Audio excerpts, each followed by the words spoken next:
Hi friends, welcome to CBC class 9th Max chapter 3 coordinate geometry ஓட introduction video. இதை நீங்கள் நம்ம சேனலில் ஃபஸ்ட் டைம் பார்க்குறீங்க, நிறைய டைம் பார்க்குறீங்க, சப்ஸ்கிரைப் பண்ணாமல் பார்க்குறீங்க, தப்பு பண்ணாதீங்க. சப்ஸ்கிரைப் பண்ணிட்டு பக்கத்தில் பெல்லைக்கானே கிளிக் பண்ணிட்டு பாருங்கள். உங்கள் வீட்டு பிள்ளைய உங்கள் குடும்பத்தை ஒருத்தர் சப்ஸ்கிரைப் பண்ணுறேங்க. என்னென்ன சொல்கிறான் பாருங்கன்னு நினைப்பீங்க. ஓகே சொல்கிறேன். சரி ஓகே, இப்போது கோஆர்டினேட் ஜாமெட்ரி. ஆக்சுவலாக இதில் நம்ம என்ன படிக்க போகிறோம்னா, நீங்கள் 9th ஸ்டாண்டர்ட் படிக்கிறீங்களா, ஆல்ரெடி 8th 7thலேயே நீங்கள் ஒரு நம்பர் லைனில் எப்படி ஒரு நம்பர்ஸை ப்ளாட் பண்ணுறது நீங்கள் படிச்சிருக்கீங்க கரெக்டாக.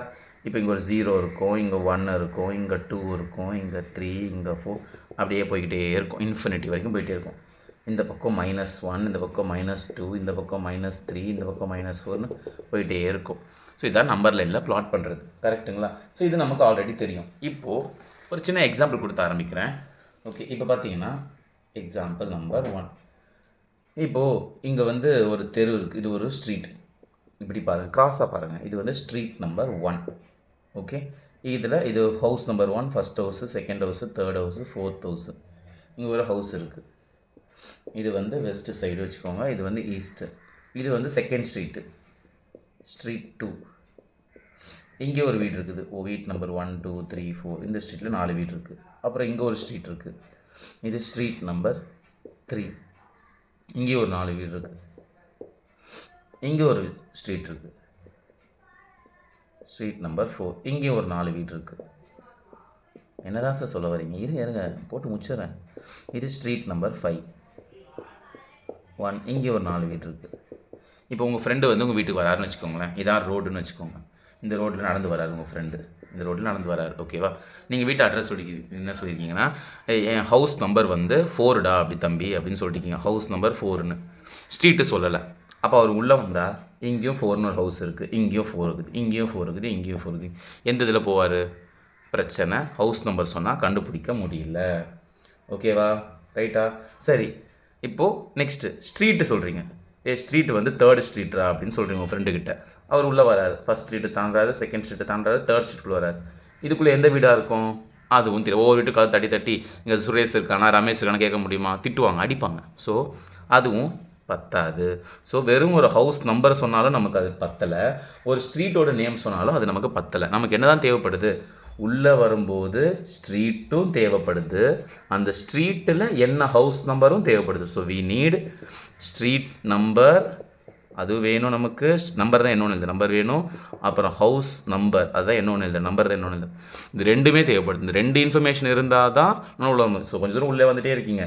இந்த ஸ்ட்ரீட்டாக இல்லை, இப்போ வந்து 3rd ஸ்ட்ரீட்டில் செகண்ட் ஹவுஸ் அப்படின்னு சொன்னால் சும்மா எப்படி வருவார் உங்கள் ஃப்ரெண்டு? அப்படியே இங்கே வந்து சும்மா பிஜிஎம் போட்டு, அரசன் பிஜிஎம் போட்டு சும்மா அப்படியே உள்ளே வருவார். 3rd ஸ்ட்ரீட் வந்துடுவார். உள்ளே வந்தால் செகண்ட் ஹவுஸ். டே தம்பி வாடா ரமேஷ் கிரிக்கெட் விளையாட போகலாம் அப்படின்னு வந்து கூடுவார். ஸோ அவ்வளோதான். ஸோ உங்களுக்கு இந்த ஹரிசாண்டலும் லென்த் வேணும், எவ்வளோ தூரம் வருது இப்படி தெரியணும், இது வருதுன்னு தெரியணும். ஓகேவா, இது புரிஞ்சுதா? அப்படியே வச்சுக்கோங்க. நெக்ஸ்ட், இப்போது எக்ஸாம்பிள் 2. இப்போ பாருங்களேன், இங்கே ஒரு டாட் இருக்குது. இது ஒரு பேப்பர்னு வச்சுக்கோங்க. இது வந்து ஒரு பேப்பர். அந்த பேப்பரில் இங்கே ஒரு டாட் இருக்குது.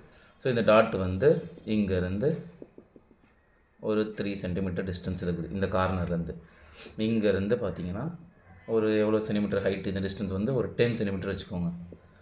இப்போது நான் உங்கள்கிட்ட பின்னாடி ஏதோ சாமான் வந்துச்சு, கண்டுக்காதீங்க, இங்கே வாங்க. இப்போ ஒரு பேப்பர் இருக்குது. இந்த பேப்பரில் வந்து என்ன ஆகுது நான் கேட்குறேன். இந்த டாட் வந்து find the position of the dot. இந்த டாட் வந்து எந்த பொசிஷனில் இருக்குது? நீங்கள் என்ன சொல்லுவீங்க? பேப்பரோட டாப்பில் இருக்குது, இல்லைனா இந்த லெஃப்ட்டிலேருந்து கொஞ்சம் தள்ளி வந்தால் லெஃப்ட் சைடில் இருக்குது. உங்கள் பேப்பரோட லெஃப்ட் சைடு கார்னர் கிட்ட இருக்குது, இப்படிலாம் சொல்லுவீங்க. கார்னர் கிட்டனா இங்கே வரலாம், இங்கே வரலாம், இங்கே வரலாம். பேப்பர் டாப்னா இங்கே வரலாம், இங்கே வரலாம், இங்கே வரலாம்.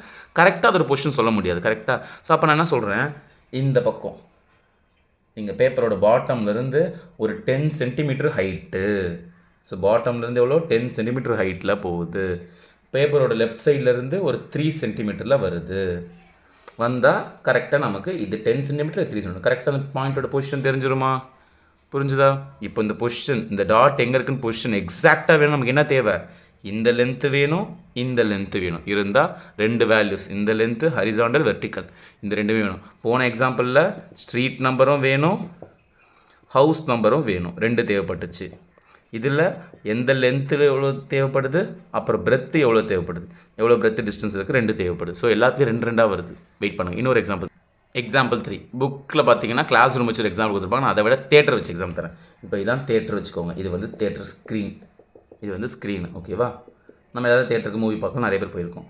இங்கே நிறைய சீட்ஸ் இருக்குது, இங்கேயும் சீட்டுங்களா இருக்குது. ஓகே, இது வந்து ஏ, இது வந்து பி, இது வந்து சி, இது வந்து டி, இது வந்து இ வச்சுக்கோங்க. இது சீட் நம்பர் 1 2 3 4 5 6 7 8 9 10. இது வந்து அப்புறமா வந்து இது என்னது 1 2 3, இது 10 முடிஞ்சிச்சா, இதில் 3 4 5 6, இங்கே 5 6 7 8 9 10 இப்படி போயிட்டே இருக்குது. நீங்கள் தியேட்டருக்கு வரீங்க, டிக்கெட் எடுத்துகிட்டு வரீங்க. டிக்கெட் என்ன போட்டிருக்கோம்? B5ன்னு போட்டிருக்கு. 5 B6 B7 அப்படி போட்டு என்ன பண்ணுவீங்க? ஃப்ரெண்டுக்கிட்ட டிக்கெட்டை காட்டுறான்னு பார்ப்பீங்க. ஓ பியா, அப்போனா இந்த லைன் கிடையாது. இப்போ இந்த லைனில் B5 B6 B7 இதான் நம்ம சீட்டு. B5க்கு வருவீங்க, இங்கே நீங்கள் உட்காருவீங்க, இங்கே உங்கள் ஃப்ரெண்டு, இங்கே உங்கள் ஃப்ரெண்டு உட்காரும். கரெக்டாக?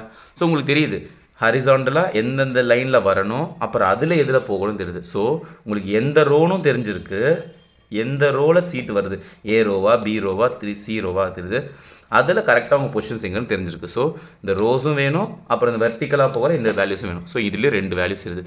ஸோ இந்த மாதிரி தான் நமக்கு ஒரு பாயிண்ட்டை நம்ம ஒரு பிளேனில் பிளாட் பண்ண போகிறோம். ஸோ இதுதான் அந்த பிளேன். இது எக்ஸ் ஆக்சிஸ், இது எக்ஸ் டேஷ். ஓகேங்களா? இது ஒய் ஆக்சிஸ், இது ஒய் டேஷ். இதுதான் ஆரிஜின், ORIGIN. இங்கே எப்படி 0 ஸ்டார்டிங் பாயிண்ட்டோ அதே மாதிரி இந்த எல்லா சைடுக்கும் போகிறதுக்கு இவன் தான் ஸ்டார்டிங் பாயிண்ட். 2 வேல்யூஸ் நமக்கு தெரியும்.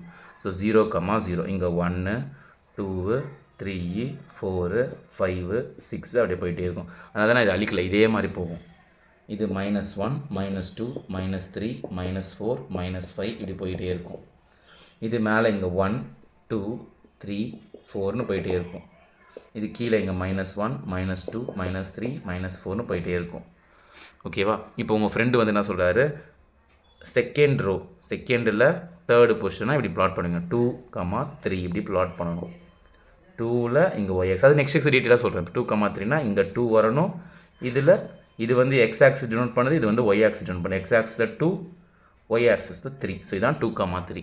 ஓகேங்களா? நான் சம் வரும்போது சொல்கிறேன். ஓகே, டீட்டெயிலாக அப்புறம் சொல்கிறேன். ஸோ இதுக்கு பேர் தான் கார்ட்டீசியன் கோஆர்டினேட் சிஸ்டம்.